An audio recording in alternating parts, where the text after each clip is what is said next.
पहले ही वसंत कुंज में एक घटना हुई जहां पर 2 बच्चों की हत्या हो गई और मुद्दा ये बना गया कि आवारा कुत्तों ने उनकी जान ले ली। तो उस घटना के इमीडिएटली बाद परसों वेटनरी डिपार्टमेंट के अधिकारियों के साथ हमने एक मीटिंग ली।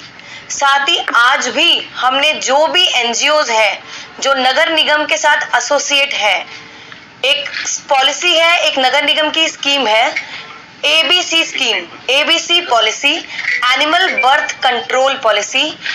इस पॉलिसी नगर निगम की ये जो पॉलिसी है, इसके साथ बहुत सारे एनजीओज हैं जो एसोसिएट हैं, जो कोलैबोरेशन में नगर निगम के साथ काम करते हैं। तो आज एक महत्वपूर्ण मीटिंग हुई उन एनजीओज के साथ। परसों की मीटिंग जो अधिकारियों के साथ थी और आज जो मीटिंग थी एनजीओज के साथ, उसमें काफी सारी चर्चाएं हुई। कैसे हम आवारा जानवरों से दिल्ली की जनता को, दिल्ली और एनसीआर की जनता को निजात पा सकते हैं, और कैसे जो हमारे स्ट्रे डॉग्स हैं उनके स्टेरिलाइजेशन के प्रोसीजर्स पर हमने बात करी, चर्चा करी।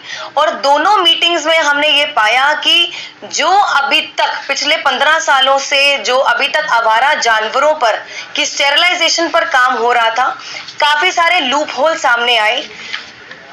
एनजीओ ने हमें ये बताया कि अभी एट प्रेजेंट दिल्ली में 20 ऐसे स्टेरिलाइजेशन के सेंटर्स हैं, जिसमें से 16 सेंटर्स ऑपरेशनल हैं और 4 ऑपरेशनल नहीं है।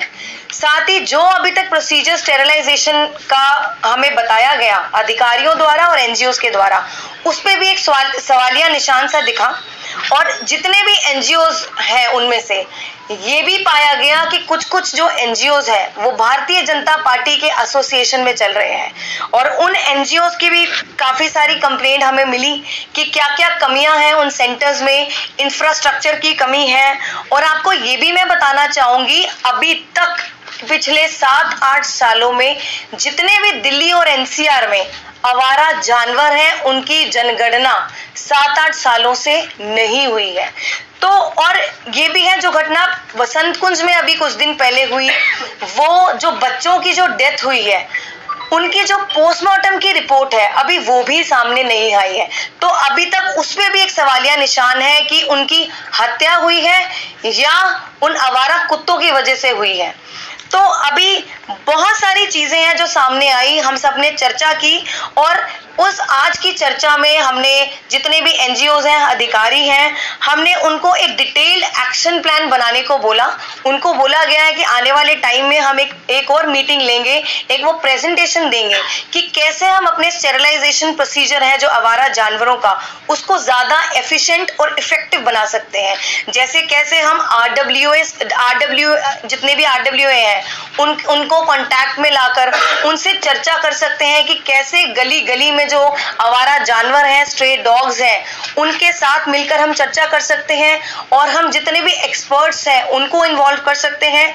लोकल कम्युनिटी फीडर्स हैं, उनके साथ भी मिलकर हम इन सब कैसे हम इन आवारा जानवरों की स्टेरिलाइजेशन प्रोसीजर्स हैं, रेबीज है, इन पर काम कर सकते हैं। क्योंकि हम ये चाहते हैं दिल्ली की जनता भी इस समस्या से, दिल्ली की जनता को भी समाधान मिले, और साथ ही जो हमारे जानवर हैं, आवारा जानवर, उनकी सुरक्षा का और उनका भी खास ख्याल रखा जाए। जैसे माननीय मुख्यमंत्री अरविंद केजरीवाल जी ने जब हमारे नगर निगम के चुनाव थे, तो 10 गारंटी में एक हमारी गारंटी ये भी थी कि कैसे हम स्ट्रे एनिमल्स, आवारा जानवर हैं, उनसे हम दिल्ली वासियों को निजात पा सकते हैं, बेशर्ते उन जानवरों को भी हम परेशान ना करें। तो हमने इस चर्चा में ये पाया कि बहुत सारी देश में और सिटीज हैं जहाँ पे इसी पॉलिसी के अंतर्गत उनके जो स्टेरिलाइजेशन प्रोसीजर है, कैसे उसको इफेक्टिव मैनर से उन लोगों ने अपने अपने शहरों में इम्प्लीमेंटेशन किया हुआ है।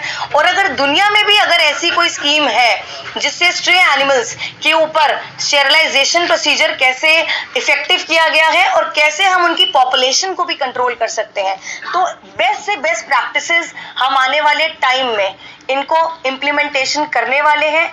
और साथ ही हम दिल्ली वासियों से ये वादा करते हैं, माननीय मुख्यमंत्री जी ने जो वादा किया हुआ है कि हम स्ट्रे एनिमल से दिल्ली वासियों को भी सुरक्षा देंगे, साथ ही जानवरों की भी सुरक्षा का ध्यान रखेंगे।